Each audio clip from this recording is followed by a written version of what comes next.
ಇವಾಗ ಇನ್ನಷ್ಟು ಅಪ್ಡೇಟ್ ಪಡ್ಕೊಳ್ಳೋಣ. ನಮ್ಮ ಪ್ರತಿನಿಧಿ ಅಭಿಷೇಕ್ ಜಯಶಂಕರ್ ಲೈವ್ ಕನೆಕ್ಟ್ ಆಗಿದ್ದಾರೆ. ಅಭಿಷೇಕ್, ಈ ಹಗರಣದಲ್ಲಿ ತನಿಖೆಗೆ ಲೋಕಾಯುಕ್ತದ ಜೊತೆಗೆ ಇಡಿ ಕೂಡ ಎಂಟರ್ ಆಗೋ ಚಾನ್ಸಸ್ ಇದೆ ಅಂತ ಹೇಳಲಾಗ್ತಾ ಇದೆ. ಯಾಕಂತಂದ್ರೆ ದೊಡ್ಡ ಪ್ರಮಾಣದಲ್ಲಿ ಇಲ್ಲಿ ಹಣಕಾಸಿನ ಅವ್ಯವಹಾರ ಕಂಡು ಬಂದಿರೋದ್ರಿಂದ ಒಂದು.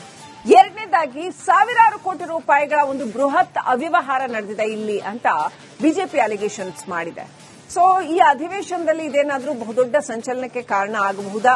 ದೊಡ್ಡ ಟರ್ನ್ ಏನಾದ್ರೂ ಪಡ್ಕೊಳ್ಬಹುದಾ? ಇದು ಒಂದು ಹಗರಣವಾಗಿ ಇದರ ವ್ಯಾಪ್ತಿ ಏನು? ಅರಬಿತ್ ತಿಮ್ಮಾಪುರ್ ಮೇಲೆ ಯಾವೆಲ್ಲ ರೀತಿ ಇದು ಪರಿಣಾಮ ಬೀರಬಹುದು? ಏನೆಲ್ಲ ಅಪ್ಡೇಟ್ ಇದೆ?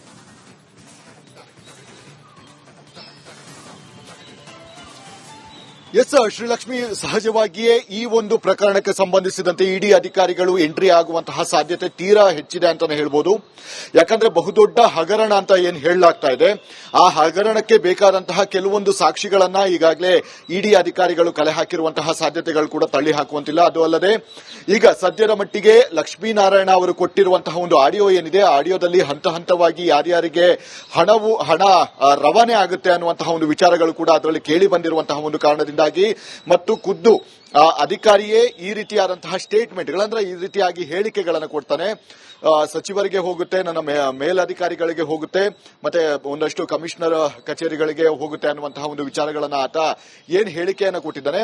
ಇದೆಲ್ಲವೂ ಕೂಡ ನೋಡಿದ್ರೆ ಸಹಜವಾಗಿಯೇ ಇಲ್ಲಿಯವರೆಗೆ ಅಂದ್ರೆ ಈ ಒಂದು ಅವರ ಅವಧಿಯಲ್ಲಿ ಬಾರ್ ಲೈಸೆನ್ಸ್ ಕೊಟ್ಟಿರುವಂತಹ ಒಂದು ಎಲ್ಲೆಲ್ಲಿ ಎಷ್ಟೆಷ್ಟು ಹಣವನ್ನು ತೆಗೆದುಕೊಂಡಿದ್ದಾರೆ ಅನ್ನುವಂತಹ ಅನುಮಾನ ಸಹಜವಾಗಿಯೇ ಇದಾಗುತ್ತೆ. ಈಗ ಸದ್ಯದ ಮಟ್ಟಿಗೆ ಈ ಒಂದು ಹಣಕ್ಕಾಗಿ ಅಂದ್ರೆ ಇಷ್ಟರ ಮಟ್ಟಿಗೆ ಹಣ ಟ್ರಾನ್ಸಾಕ್ಷನ್ ಆಗಿದೆ ಅಂತ ಹೇಳಿದ್ರೆ ಸಹಜವಾಗಿಯೇ ಇಡಿ ಅಧಿಕಾರಿಗಳು ಇದಕ್ಕೆ ಅವರಿಂದ ಒಂದು ಸ್ಪಷ್ಟನೆಯನ್ನು ಕೋರುತ್ತೆ ಮತ್ತು ಯಾರ ಮೇಲೆ ಮನೆಯ ಮೇಲೆ ಒಂದು ದಾಳಿಯನ್ನು ನಡೆಸಬೇಕು ಅದೆಲ್ಲದರ ಒಂದು ರೂಪುರೇಷೆಗಳನ್ನ ಈಗಾಗಲೇ ಸಿದ್ಧತೆಗಳನ್ನು ಮಾಡಿಕೊಂಡಿರುವಂತಹ ಸಾಧ್ಯತೆಗಳು ಕೂಡ ತಳ್ಳಿ ಹಾಕುವಂತಿಲ್ಲ. ಅದೇ ರೀತಿಯಾಗಿ ಬೃಹತ್ ಹಗರಣ ನಡೆದಿದೆ ಅಬಕಾರಿ ಇಲಾಖೆಯಲ್ಲಿ ಅಂತ ಹೇಳಿ ಈಗ ಏನು ಬಿಜೆಪಿ ಅವರು ಏನು ಅಲಿಗೇಷನ್ ಅನ್ನು ಮಾಡ್ತಾರೆ, ಸಹಜವಾಗಿಯೇ ಸೆಷನ್ ನಲ್ಲಿ ಈ ರೀತಿಯಾದಂತಹ ಒಂದು ಇದರ ಬಗ್ಗೆ ಹೆಚ್ಚಾಗಿ ಸದ್ದು ಮಾಡುವಂತಹ ಸಾಧ್ಯತೆಗಳು ಕೂಡ ತೀರಾ ಹೆಚ್ಚಿದೆ ಅಂತ ಹೇಳ್ಬೋದು.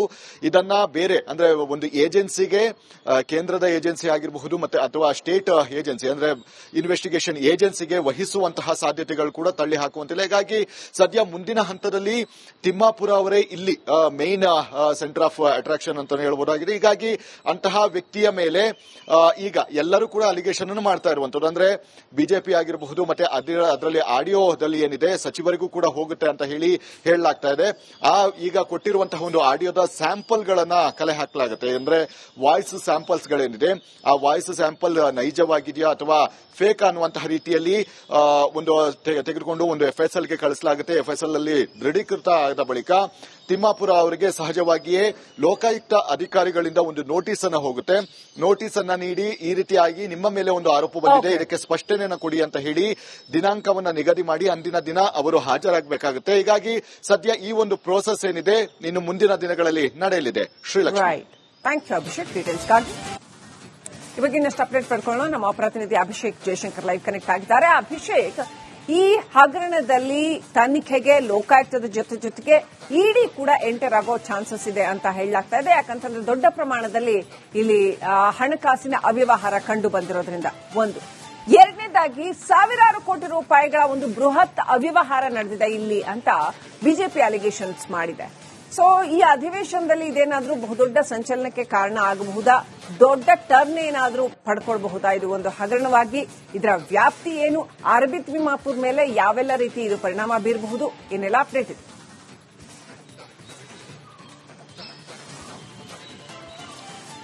ಎಸ್ ಶ್ರೀಲಕ್ಷ್ಮಿ, ಸಹಜವಾಗಿಯೇ ಈ ಒಂದು ಪ್ರಕರಣಕ್ಕೆ ಸಂಬಂಧಿಸಿದಂತೆ ಇಡಿ ಅಧಿಕಾರಿಗಳು ಎಂಟ್ರಿ ಆಗುವಂತಹ ಸಾಧ್ಯತೆ ತೀರಾ ಹೆಚ್ಚಿದೆ ಅಂತಾನೆ ಹೇಳ್ಬೋದು. ಯಾಕಂದ್ರೆ ಬಹುದೊಡ್ಡ ಹಗರಣ ಅಂತ ಏನ್ ಹೇಳಲಾಗ್ತಾ ಇದೆ, ಆ ಹಗರಣಕ್ಕೆ ಬೇಕಾದಂತಹ ಕೆಲವೊಂದು ಸಾಕ್ಷಿಗಳನ್ನ ಈಗಾಗಲೇ ಇಡಿ ಅಧಿಕಾರಿಗಳು ಕಲೆ ಹಾಕಿರುವಂತಹ ಸಾಧ್ಯತೆಗಳು ಕೂಡ ತಳ್ಳಿ ಹಾಕುವಂತಿಲ್ಲ. ಅದು ಅಲ್ಲದೆ ಈಗ ಸದ್ಯದ ಮಟ್ಟಿಗೆ ಲಕ್ಷ್ಮೀನಾರಾಯಣ ಅವರು ಕೊಟ್ಟಿರುವಂತಹ ಒಂದು ಆಡಿಯೋ ಏನಿದೆ, ಆಡಿಯೋದಲ್ಲಿ ಹಂತ ಹಂತವಾಗಿ ಯಾರ್ಯಾರಿಗೆ ಹಣ ರವಾನೆ ಆಗುತ್ತೆ ಅನ್ನುವಂತಹ ಒಂದು ವಿಚಾರಗಳು ಕೂಡ ಅದರಲ್ಲಿ ಕೇಳಿ ಬಂದಿರುವಂತಹ ಒಂದು ಕಾರಣದಿಂದಾಗಿ ಮತ್ತು ಖುದ್ದು ಅಧಿಕಾರಿಯೇ ಈ ರೀತಿಯಾದಂತಹ ಸ್ಟೇಟ್ಮೆಂಟ್ಗಳಂದ್ರೆ ಈ ರೀತಿಯಾಗಿ ಹೇಳಿಕೆಗಳನ್ನು ಕೊಡ್ತಾನೆ.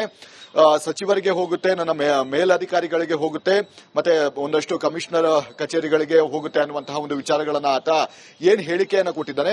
ಇದೆಲ್ಲವೂ ಕೂಡ ನೋಡಿದ್ರೆ ಸಹಜವಾಗಿಯೇ ಇಲ್ಲಿಯವರೆಗೆ ಅಂದ್ರೆ ಈ ಒಂದು ಅವರ ಅವಧಿಯಲ್ಲಿ ಬಾರ್ ಲೈಸೆನ್ಸ್ ಕೊಟ್ಟಿರುವಂತಹ ಒಂದು ಎಲ್ಲೆಲ್ಲಿ ಎಷ್ಟೆಷ್ಟು ಹಣವನ್ನು ತೆಗೆದುಕೊಂಡಿದ್ದಾರೆ ಅನ್ನುವಂತಹ ಅನುಮಾನ ಸಹಜವಾಗಿಯೇ ಇದಾಗುತ್ತೆ. ಈಗ ಸದ್ಯದ ಮಟ್ಟಿಗೆ ಈ ಒಂದು ಹಣಕ್ಕಾಗಿ ಅಂದ್ರೆ ಇಷ್ಟರ ಮಟ್ಟಿಗೆ ಹಣ ಟ್ರಾನ್ಸಾಕ್ಷನ್ ಆಗಿದೆ ಅಂತ ಹೇಳಿದ್ರೆ ಸಹಜವಾಗಿಯೇ ಇಡಿ ಅಧಿಕಾರಿಗಳು ಇದಕ್ಕೆ ಅವರಿಂದ ಒಂದು ಸ್ಪಷ್ಟನೆಯನ್ನು ಕೋರುತ್ತೆ ಮತ್ತು ಯಾರ ಮೇಲೆ ಮನೆಯ ಮೇಲೆ ಒಂದು ದಾಳಿಯನ್ನು ನಡೆಸಬೇಕು ಅದೆಲ್ಲದರ ಒಂದು ರೂಪುರೇಷೆಗಳನ್ನ ಈಗಾಗಲೇ ಸಿದ್ಧತೆಗಳನ್ನು ಮಾಡಿಕೊಂಡಿರುವಂತಹ ಸಾಧ್ಯತೆಗಳು ಕೂಡ ತಳ್ಳಿ ಹಾಕುವಂತಿಲ್ಲ. ಅದೇ ರೀತಿಯಾಗಿ ಬೃಹತ್ ಹಗರಣ ನಡೆದಿದೆ ಅಬಕಾರಿ ಇಲಾಖೆಯಲ್ಲಿ ಅಂತ ಹೇಳಿ ಈಗ ಏನು ಬಿಜೆಪಿ ಅವರು ಏನು ಅಲಿಗೇಷನ್ ಅನ್ನು ಮಾಡ್ತಾರೆ, ಸಹಜವಾಗಿಯೇ ಸೆಷನ್ ನಲ್ಲಿ ಈ ರೀತಿಯಾದಂತಹ ಒಂದು ಇದರ ಬಗ್ಗೆ ಹೆಚ್ಚಾಗಿ ಸದ್ದು ಮಾಡುವಂತಹ ಸಾಧ್ಯತೆಗಳು ಕೂಡ ತೀರಾ ಹೆಚ್ಚಿದೆ ಅಂತ ಹೇಳ್ಬೋದು.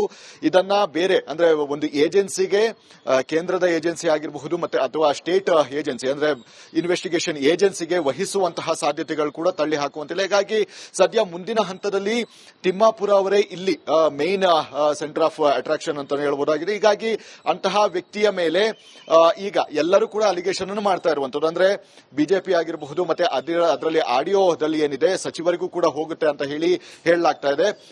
ಈಗ ಕೊಟ್ಟಿರುವಂತಹ ಒಂದು ಆಡಿಯೋದ ಸ್ಯಾಂಪಲ್ ಗಳನ್ನ ಕಲೆ ಹಾಕಲಾಗುತ್ತೆ. ಅಂದ್ರೆ ವಾಯ್ಸ್ ಸ್ಯಾಂಪಲ್ಸ್ ಗಳೇನಿದೆ ಆ ವಾಯ್ಸ್ ಸ್ಯಾಂಪಲ್ ನೈಜವಾಗಿದೆಯಾ ಅಥವಾ ಫೇಕ್ ಅನ್ನುವಂತಹ ರೀತಿಯಲ್ಲಿ ಒಂದು ತೆಗೆದುಕೊಂಡು ಒಂದು ಎಫ್ಎಸ್ಎಲ್ ಗೆ ಕಳಿಸಲಾಗುತ್ತೆ. ಎಫ್ಎಸ್ಎಲ್ ಅಲ್ಲಿ ದೃಢೀಕೃತ ಆದ ಬಳಿಕ ತಿಮ್ಮಾಪುರ ಅವರಿಗೆ ಸಹಜವಾಗಿಯೇ ಲೋಕಾಯುಕ್ತ ಅಧಿಕಾರಿಗಳಿಂದ ಒಂದು ನೋಟಿಸ್ ಅನ್ನ ಹೋಗುತ್ತೆ.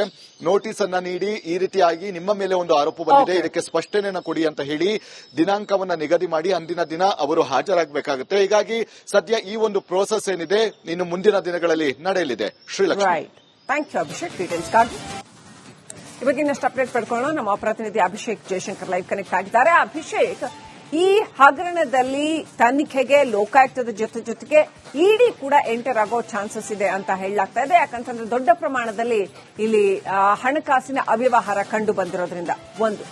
ಎರಡನೇದಾಗಿ ಸಾವಿರಾರು ಕೋಟಿ ರೂಪಾಯಿಗಳ ಒಂದು ಬೃಹತ್ ಅವ್ಯವಹಾರ ನಡೆದಿದೆ ಇಲ್ಲಿ ಅಂತ ಬಿಜೆಪಿ ಅಲಿಗೇಷನ್ಸ್ ಮಾಡಿದೆ. ಸೊ ಈ ಅಧಿವೇಶನದಲ್ಲಿ ಇದೇನಾದ್ರೂ ಬಹುದೊಡ್ಡ ಸಂಚಲನಕ್ಕೆ ಕಾರಣ ಆಗಬಹುದಾ? ದೊಡ್ಡ ಟರ್ನ್ ಏನಾದ್ರೂ ಪಡ್ಕೊಳ್ಬಹುದಾ? ಇದು ಒಂದು ಹಗರಣವಾಗಿ ಇದರ ವ್ಯಾಪ್ತಿ ಏನು? ಆರ್ಬಿ ತಿಮ್ಮಾಪುರ ಮೇಲೆ ಯಾವೆಲ್ಲ ರೀತಿ ಇದು ಪರಿಣಾಮ ಬೀರಬಹುದು? ಏನೆಲ್ಲ ಅಪ್ಡೇಟ್ ಇದೆ?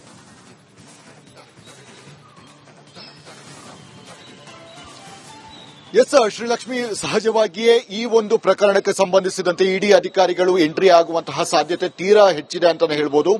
ಯಾಕಂದ್ರೆ ಬಹುದೊಡ್ಡ ಹಗರಣ ಅಂತ ಏನ್ ಹೇಳಲಾಗ್ತಾ ಇದೆ, ಆ ಹಗರಣಕ್ಕೆ ಬೇಕಾದಂತಹ ಕೆಲವೊಂದು ಸಾಕ್ಷಿಗಳನ್ನ ಈಗಾಗಲೇ ಇಡಿ ಅಧಿಕಾರಿಗಳು ಕಲೆ ಹಾಕಿರುವಂತಹ ಸಾಧ್ಯತೆಗಳು ಕೂಡ ತಳ್ಳಿ ಹಾಕುವಂತಿಲ್ಲ. ಅದು ಅಲ್ಲದೆ ಈಗ ಸದ್ಯದ ಮಟ್ಟಿಗೆ ಲಕ್ಷ್ಮೀನಾರಾಯಣ ಅವರು ಕೊಟ್ಟಿರುವಂತಹ ಒಂದು ಆಡಿಯೋ ಏನಿದೆ, ಆಡಿಯೋದಲ್ಲಿ ಹಂತ ಹಂತವಾಗಿ ಯಾರ್ಯಾರಿಗೆ ಹಣ ರವಾನೆ ಆಗುತ್ತೆ ಅನ್ನುವಂತಹ ಒಂದು ವಿಚಾರಗಳು ಕೂಡ ಅದರಲ್ಲಿ ಕೇಳಿ ಬಂದಿರುವಂತಹ ಒಂದು ಕಾರಣದಿಂದ ಮತ್ತು ಖುದ್ದು ಅಧಿಕಾರಿಯೇ ಈ ರೀತಿಯಾದಂತಹ ಸ್ಟೇಟ್ಮೆಂಟ್ಗಳಂದ್ರೆ ಈ ರೀತಿಯಾಗಿ ಹೇಳಿಕೆಗಳನ್ನು ಕೊಡ್ತಾನೆ.